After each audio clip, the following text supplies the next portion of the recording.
ପକ୍ଷୀପୁର ଜଙ୍ଗଲରେ ମୁନା ଚଢ଼େଇ ତା ସ୍ତ୍ରୀ କୁନି ସହ ରହୁଥିଲା। ମୁନା ଚଢ଼େଇ ଦିନ ମଜୁରିଆ କାମ କରି ତା ଘର ଚଳଉଥିଲା।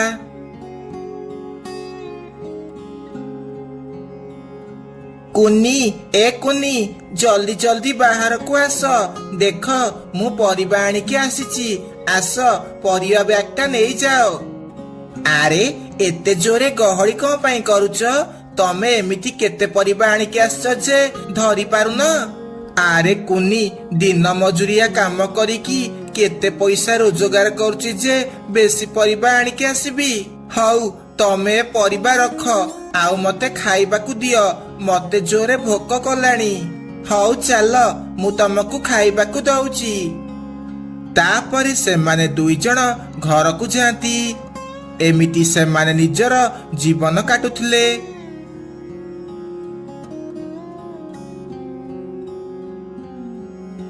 ଆରେ କଣ ହେଲା ମୁନା, ତମ ମନ ଦୁଃଖ କାହିଁକି ଅଛି? ତମେ ପା ବଜାରକୁ ସଉଦା ଆଣିବାକୁ ଯାଇଥିଲ, ଆଉ ଏମିତି ଖାଲି ହାତରେ କଣ ଆସିଛ?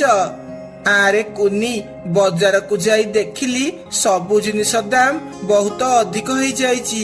ମୋ ପାଖରେ ତ ଏତେ ପଇସା ନାହିଁ, ମୁଁ ସଉଦା କିଣିବି କେମିତି? ତମେ ବ୍ୟସ୍ତ ହୁଅ ନା ମୁନା, ଆଜିଠୁ ମୁଁ ତମକୁ ସାହାଯ୍ୟ କରିବି। ଆଜିଠୁ ମୁଁ ବି ରୋଜଗାର କରିବି, ଆଉ ଘର ଚଳେଇବାରେ ତମକୁ ସାହାଯ୍ୟ କରିବି। ଆରେ କୁନି ତମେ କେମିତି ରୋଜଗାର କରିବ? ତମେ କଣ ମୋ ଭଳି ବାହାରକୁ ଯାଇ ରୋଜଗାର କରିପାରିବ? ଆରେ ମୁନା ମୁଁ ବାହାରକୁ ଯାଇକି କଣ ପାଇଁ ରୋଜଗାର କରିବି? ମୁଁ ଭାବିଛି କିଛି କୁକୁଡ଼ା ଆଣି ପାଳିବି, ଆଉ ସେହି କୁକୁଡ଼ା ବଡ ହେଲେ ତାକୁ ବିକି ପଇସା କମେଇବି। ଆରେ ବା, ତମେ ତ ବହୁତ ଭଲ ଆଇଡିଆ ଦେଲ। କାଲି ଆମେ ବଜାରକୁ ଯାଇ କୁକୁଡ଼ା ଆଣିକି ଆସିବା। ତା ପରଦିନ ସେମାନେ ଦୁଇ ଜଣ ବଜାରକୁ ଯାଆନ୍ତି। ଆରେ ଭାଇ, ତମ ଦୋକାନରେ ତ ଖାଲି ବଡ ବଡ କୁକୁଡ଼ା ଅଛି, ମୋର ଛୋଟ କୁକୁଡ଼ା ଦରକାର ଥିଲା, ମତେ 10ଟି ଛୋଟ କୁକୁଡ଼ା ଦେଇପାରିବ? ହଁ ଛୋଟ କୁକୁଡ଼ା ଅଛି, କିନ୍ତୁ ଗୋଟେ କୁକୁଡ଼ା ଦାମ 150 ଟଙ୍କା, ନବଟି? ହଁ ଭାଇ ଦିଅ, ଆମେ ନବୁ। ତାପରେ ସେମାନେ ଦୁଇ ଜଣ 10ଟି କୁକୁଡ଼ା କିଣି ଦିଅନ୍ତି, ଆଉ ତାକୁ ନେଇ ଘରକୁ ଯାଆନ୍ତି। ତାପରେ କୁନି ସେହି କୁକୁଡ଼ା ମାନଙ୍କୁ ଖାଇବାକୁ ଦେଇ ଭଲସେ ଯତ୍ନ ନିଏ। ଏମିତି କିଛି ଦିନ ବିତିଯାଏ, ଆଉ ସେହି କୁକୁଡ଼ା ଗୁଡାକ ବହୁତ ବଡ ହେଇଯାଏ।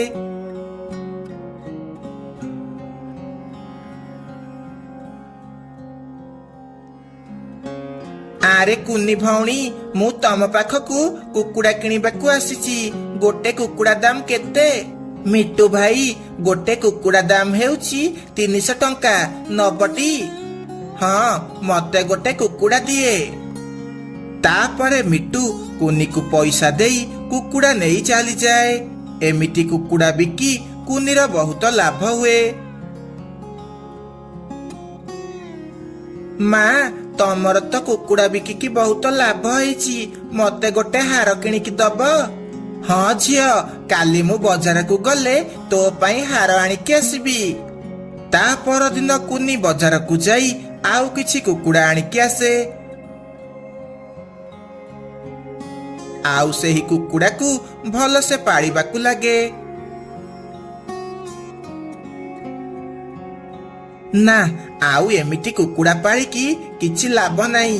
ମତେ କୁକୁଡ଼ା ମାନଙ୍କୁ ଜଲ୍ଦି ଜଲ୍ଦି ବଡ କରିବାକୁ ପଡିବ, ତାପରେ ମୁଁ ଜଲ୍ଦି ଜଲ୍ଦି ବହୁତ ଧନୀ ହେବି। ହଁ, ମୁଁ ଗୋଟେ କାମ କରିବି, ଏ କୁକୁଡ଼ା ମାନଙ୍କୁ ଇଞ୍ଜେକ୍ସନ ଦେଇ ଜଲ୍ଦି ଜଲ୍ଦି ବଡ କରିବି, ତାପରେ ବିକିକି ବହୁତ ପଇସା କମେଇବି। ତାପରେ କୁନି କୁକୁଡ଼ା ମାନଙ୍କୁ ଇଞ୍ଜେକ୍ସନ ଦେବା ଆରମ୍ଭ କରେ। ତାପରେ କୁକୁଡ଼ା ସବୁ ଜଲ୍ଦି ଜଲ୍ଦି ବଡ ହେବାକୁ ଲାଗନ୍ତି। ତାପରେ କୁନି ସେହି କୁକୁଡ଼ା ବିକି ବହୁତ ଲାଭବାନ ହୁଏ।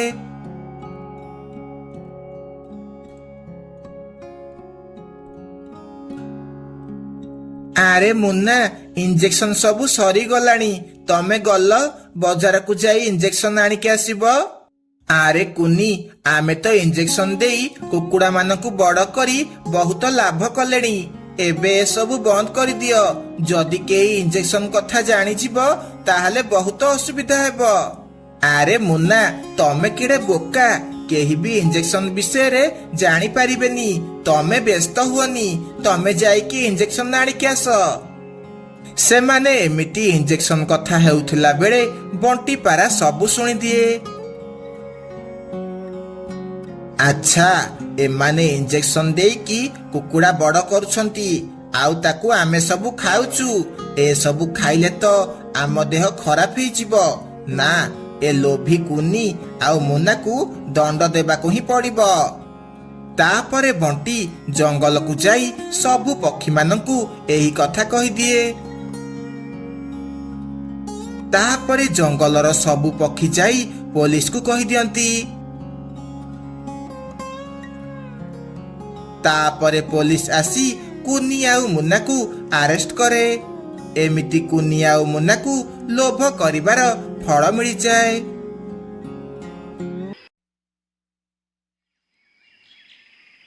आरे मानु सेमिति कौन जाउचु, तो टिफिन नहीं कि जा। आरे हाँ माँ मु भूली जाइथिली। पुओ आज मु तो पाई खेचड़ी बनैची, मन भरिकी खाइबु। बिट्टू सुआ को भी ता माँ आजी खीरी बनैकी देइथला। तापरे सबु पिला स्कूल को जाती।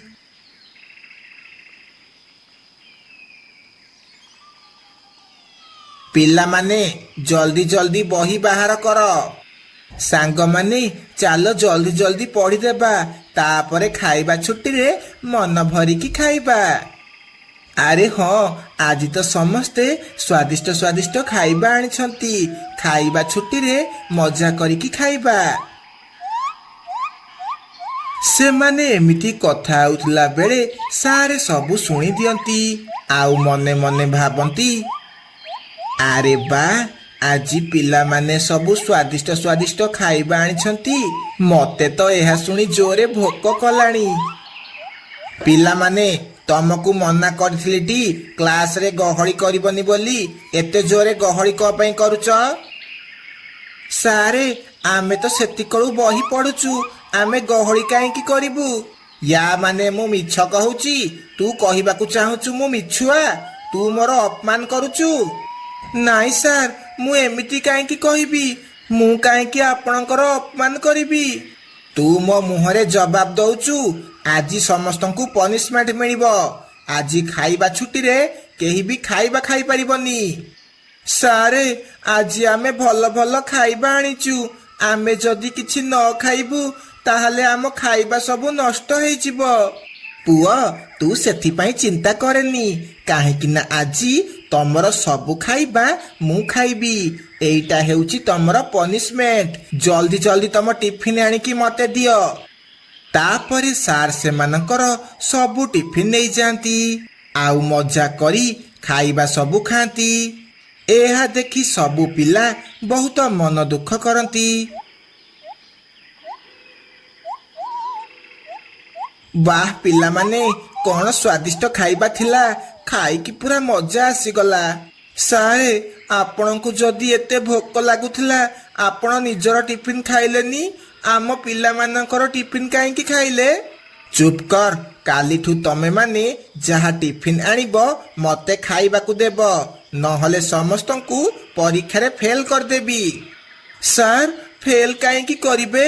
आमे आपनकू हमर टिफिन दबुनी। एहा सुनी सारे बहुत रागी जाती, आउ डस्टर उठेकी मानु मुंड को फोपाड़ती। जदि आउ केबे भी मो मुहरे जवाब दबु तो मुंड फटेई देबी। आउ हाँ मु टिफिन खाइची बोली जिए जाए कि घरे कहबो ताकू मु बहुत पिटिबी। एहा सुनी सबु पिला बहुत डरी जाती। सांग माने घर को जाई कि केही भी सार को नारे किछि कहबनी, नहले सारे बहुत पिटिबे। मु तो माँ को किछि भी कहबिनी।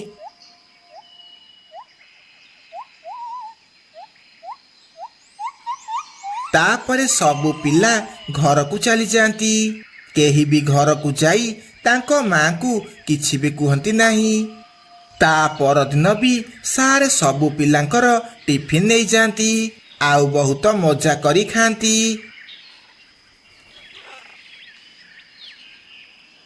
ଏମିତି ଗୋଟେ ସପ୍ତାହ ବିତିଯାଏ। ସବୁଦିନ ପିଲାମାନେ ଭୋକରେ ରୁହନ୍ତି। ସାଙ୍ଗମାନେ ବହୁତ ହେଇଗଲା, ଆମେ ଯଦି କିଛି ନ କହିବା ସାର୍ ଏମିତି ଆମର ସବୁଦିନ ଟିଫିନ୍ ଖାଇବେ। ହେଲେ ଆମେ କ'ଣ କରିପାରିବା? ସାର୍ ଯଦି ଆମକୁ ପରୀକ୍ଷାରେ ଫେଲ୍ କରିଦେବେ? ସାର୍ ଆମ ସହ ଅତ୍ୟାଚାର କରୁଛନ୍ତି, ଆମେ ଏମିତି କେତେ ଦିନ ସହିବା? ହଁ ବିଟୁ, ତୁ ଠିକ୍ କହିଛୁ। ଆମେ ଗୋଟେ କାମ କରିବା, ଆମ ଖାଇବାରେ ବହୁତ ସାରା ଲଙ୍କାଗୁଣ୍ଡ ମିଶେଇ ଦେବା। ଯେତେବେଳେ ସାର୍ ଆମ ଖାଇବା ଖାଇବେ ତାଙ୍କ ପାଟି ପୋଡ଼ିବ ଆଉ ତାପରେ ସେ ଆମର ଟିଫିନ୍ ଖାଇପାରିବେନି। ଆରେ ବା, ଏଇଟା ତ ଭଲ ଉପାୟ। କାଲିଠୁ ଆମେ ଏମିତି କରିବା। ସକାଳ ହୁଏ, ସବୁ ପିଲା ନିଜ ନିଜ ଟିଫିନ୍ରେ ଲଙ୍କାଗୁଣ୍ଡ ମିଶେଇ ଦେଇଥିଲେ।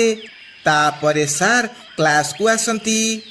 ପିଲାମାନେ, ମୋତେ ଜୋରେ ଭୋକ କଲାଣି, ଜଲ୍ଦି ଜଲ୍ଦି ତମ ଟିଫିନ୍ ଆଣିକି ମୋ ଟେବୁଲ ଉପରେ ରଖ। ତାପରେ ସବୁ ପିଲା ଟିଫିନ୍ ନେଇ ଟେବୁଲ ଉପରେ ରଖିଦିଅନ୍ତି। ସାର୍ ଯେତେବେଳେ ଟିଫିନ୍ ଖାଇବାକୁ ଯାଉଥିଲେ ସେତିକି ବେଳେ ହେଡମାଷ୍ଟର ତାଙ୍କୁ ଦେଖିଦିଅନ୍ତି। ଆରେ କାଳୁ ସାର୍, ତମେ ଏକା ଏକା ପିଲାଙ୍କର ଟିଫିନ୍ ଖାଉଛ, ମତେ ଟିକେ ଡାକୁନ? ହେଡ୍ ସାର୍ ଆସନ୍ତୁ, ଆଜି ଆମେ ମିଶିକି ପିଲାଙ୍କର ଟିଫିନ୍ ଖାଇବା। କାଳୁ ସାର୍, ଆଜି କିନ୍ତୁ ମୁଁ ଏକା ଏକା ସବୁ ଖାଇବି, ତମେ ହଟିଯା। ହେଡମାଷ୍ଟର ଯେତେବେଳେ ଖାଇବା ଖାଆନ୍ତି ତାଙ୍କ ପାଟି ଜୋରେ ଜୋରେ ପୋଡ଼େ ଆଉ ତାଙ୍କ କାନରୁ ଧୂଆଁ ବାହାରେ। ହେ ବୋଉ, ରାଗ! ହେ ବୋଉ, ଏତେ ଜୋରେ ରାଗ! ଏତେ ଲଙ୍କାଗୁଣ୍ଡ ଖାଇବାରେ କିଏ ପକେଇଲା? ହେ ବୋଉ, ମୋ ପାଟି ଜଳିଗଲା ଲୋ! ପାଣି, ପାଣି, ମତେ କିଏ ପାଣି ଦିଅ? ଆରେ ହେଡ୍ ସାର୍, କ'ଣ ହେଲା? କ'ଣ ହେଲା ଆପଣଙ୍କୁ? ତାପରେ ହେଡମାଷ୍ଟର ପିଲାମାନଙ୍କର ବ୍ୟାଗରୁ ପାଣି ବୋଟଲ କାଢ଼ି ପାଣି ପିଅନ୍ତି। କାଳୁ, ତୁ ମତେ ଜାଣି ଶୁଣିକି ଏ ରାଗ ଖାଇବା ଖାଇବାକୁ ଦେଲୁ? ତୁ ଜାଣିଥିଲୁ ଏଥିରେ ଲଙ୍କାଗୁଣ୍ଡ ପଡ଼ିଛି ବୋଲି, ତଥାପି ତୁ ମତେ ଖାଇବାକୁ ଦେଲୁ। ମୁଁ ତତେ ଜମାରୁ ଛାଡ଼ିବିନି। ହେଡ୍ ସାର୍, ମୁଁ ଜାଣିନଥିଲି ଏଥିରେ ଏତେ ଲଙ୍କାଗୁଣ୍ଡ ପଡ଼ିଛି ବୋଲି। ସତ କହୁଛି ସାର୍। ତତେ ଆଜିଠୁ ମୋ ସ୍କୁଲରୁ ବାହାର କଲି। ଯା, ପଳା ମୋ ସ୍କୁଲରୁ। ସାର୍, ମୋ କଥା ଟିକେ ଶୁଣନ୍ତୁ। ଚାଲ ବାହାର ମୋ ସ୍କୁଲରୁ। ତାପରେ କାଳୁ କାଉ ମନ ଦୁଃଖ କରି ସେଠାରୁ ଚାଲିଯାଏ। ତାପରେ ସ୍କୁଲକୁ ନୂଆ ମ୍ୟାଡାମ ଆସନ୍ତି ଆଉ ସେ ପିଲାମାନଙ୍କୁ ବହୁତ ଭଲସେ ପାଠ ପଢ଼ାନ୍ତି। ଜଙ୍ଗଲରେ 2 ଦିନ ଧରି ଜୋରେ ବର୍ଷା ହେଉଥିଲା। କାଳୁ, ମୁଁ ଯେତେବେଳେ ଛୋଟ ପିଲା ଥିଲି ସେତେବେଳେ ମୋ ମା ମତେ ଏମିତି ବର୍ଷାରେ ମ୍ୟାଗି କରିକି ଦଉଥିଲା ଆଉ ମୋ ମା ମତେ ପାସ୍ତା ବନେଇକି ଦଉଥିଲା। ଯଦି ମୁଁ ଏବେ ମୋ ମା ପାଖରେ ଥାନ୍ତି, ମୋ ମା ମତେ ମ୍ୟାଗି ଖାଇବାକୁ ଦେଇଥାନ୍ତା। ତୁ ଗଲୁ ରୋଷେଇ ଘରେ ଦେଖିକି ଆସିବୁ ଘରେ ମ୍ୟାଗି ଅଛି କି ନାହିଁ। ଆମେ ଆଜି ମ୍ୟାଗି ବନେଇକି ଖାଇବା। ରାନୀ ରୋଷେଇ ଘରକୁ ଯାଏ। ଆରେ, ଏଠି ତ କିଛି ବି ନାହିଁ। ଆରେ କାଳୁ, ଘରେ ମ୍ୟାଗି ନାହିଁ, ମ୍ୟାଗି କେମିତି ଖାଇବା? ରାନୀ, ଚାଲେ ଆମେ ମିନୁ ଚଢ଼େଇ ଘରକୁ ଯିବା। ତା ପାଖରେ ମ୍ୟାଗି ଥିବ, ତା ପାଖରୁ ମ୍ୟାଗି ଆଣିକି ଆସିବା। ଏହା କହି ସେମାନେ 2 ଜଣ ମିନୁ ଚଢ଼େଇ ଘରକୁ ଯାଆନ୍ତି। କାଳୁ ତା କବାଟ ବାଡ଼ାଏ। ମିନୁ ଚଢ଼େଇ, ଏ ମିନୁ ଚଢ଼େଇ, ଘରେ ଅଛୁଟି?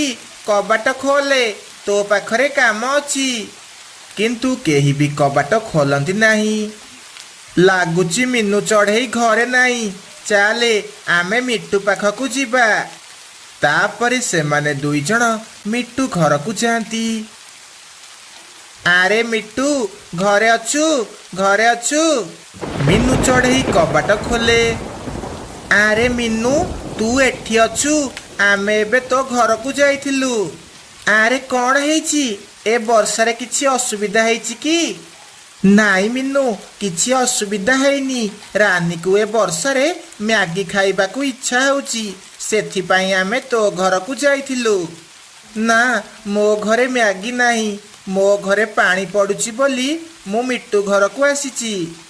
ମିଟୁ ବି ବାହାରକୁ ଆସେ। ଆରେ କିଏ ମ୍ୟାଗି କରୁଛି? ମତେ ବି ମ୍ୟାଗି ଖାଇବାକୁ ଇଚ୍ଛା ହେଉଛି। ହେଲେ ମ୍ୟାଗି କାଇଁ? କାହା ପାଖରେ ତ ମ୍ୟାଗି ନାହିଁ।